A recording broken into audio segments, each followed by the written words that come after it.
한강의 기적이 인류 역사상 최고의 기적이고, 다른 말로 표현하면 세계 최고의 동반 성장을 30년 동안 만들어낸 기적입니다. 근데 여러분, 경제학이 이걸 설명을 하고 있다고 생각을 하세요? 경제학이 이걸 아직도 예외적인 현상으로 보고 있죠. 근데 왜 그 당시 올리 대한민국만 그걸 가능했느냐? 경제학에서 말이에요, 대단히 중요한 메시지가 있습니다. 사람을 움직이는 원리는 뭐냐? 그래서 고민한 끝에 탐구했더니 아주 간단해요. 가장 근본적인 경제 원리다, 이런 얘기. 이게 뭐 신상필벌입니다. 두 가지 원리가 있는데, 하나는 상을 주겠다고 그랬다가 잘못하면 상을 뺏는 거, 하나는 잘하면 주겠다고 그래서 잘한 사람한테 주는 거죠. 이런 프레임을 가지고 사회 제도를 만들어가면 사람들이 움직인다는 거예요. 그게 바로 시장이라는 거죠. 시장은 신적인 존재도 아니고 추상적인 개념도 아니고 우리가 만들어낸 제도인 것입니다. 열심히 노력하는 사람이 대접받도록 제도를 만들어야지만 그런 사람이 더 많이 생기고 그런 기업이 더 많이 생긴다, 이런 얘기죠.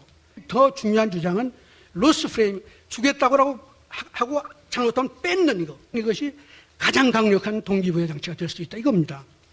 자, 여러분, 새마을운동을 어떻게 했어요? 첫 해에 똑같이 지원했잖아요. 6개월 뒤에 평가에서 16,000개는 성과를 내고 18,000개는 성과를 안 냈죠.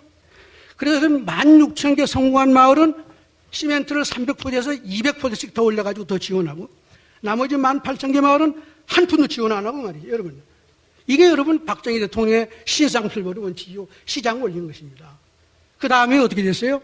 지원받지 못한 8,000개 마을 중에 6,000개 마을이 분기탱천한 것이죠. 이런 식으로 5년을 돌렸더니 98% 넘는 마을이 전부 다 자립, 자주마을로 바뀌었다는 거 아니에요. 이게 놀라운 것은요, 이 정책을 결정하는 과정이 대단히 중요합니다. 대통령 하신 말씀이에요. 나는 절대 기초마을을 지원하지 않겠다.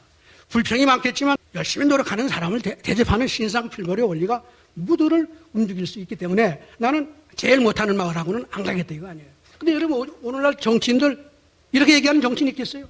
박정희 대통령이 얼마나 이 중요한 결단이었습니까? 이게 바로 새마을운동을 성공으로 이끈 핵심 원리라고 보는데, 바로 이 원리가 박정희 대통령이 성공한 수출정진 정책, 중화공업정책, 모든 정책에 이 원리가 다 빌트인되기 때문이에요. 박정희 대통령은 그 수입 대체 산업을 경쟁을 통해 가지고 끝없이 기업 간의 경쟁을 통해서 새로운 시장을 창출해낸 것입니다.